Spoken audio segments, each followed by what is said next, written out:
tank explosion arena is a site which is known for millions of Potter, Professor and I were all construction it's designed a real jump forward from past the heavy rhomboid moving tanks that the first World War itself. Period from 1923 to virtually 1939, when there was very little money and a lot of ideas flying about. What makes it particularly interesting is, of course, tanks like this were those in which gunnery from tanks on the move were really were sort of the focus of the great exercises held on Salisbury Plain from the mid to late 20s into the early 30s, and it was these exercises pioneered by officers with a real gleam in their eye when it came to tank warfare, who thrashed out the secrets of mobility in tank tactics. And it was from that, in many ways, rather roundabout ways, that makes everyone suffer. So tank has a great deal to answer for.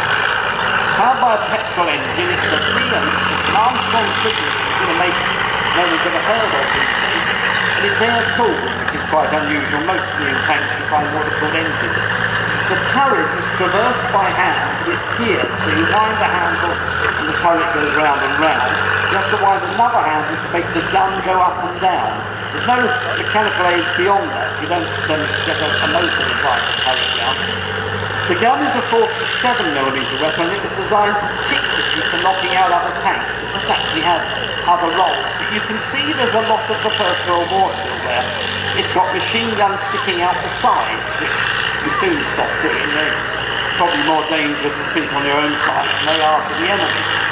But the point is that these tanks were used from the cruise train as if they were a fleet at sea. And you would see columns of them swarming across Salisbury Plain, all with radio contact to a headquarters that would order them left or right, so it looked as if they were being choreographed. It had none. You just rattled and clattered along very, very slowly and shook your bones to pieces. In the Vickers Medium you don't get a much better ride, but at least you have got some sort of suspension. Of course, the other thing is that here for the first time, at least in Britain, you've got the engine somewhere different to the rest of the crew, so you're not being roasted alive quite so much.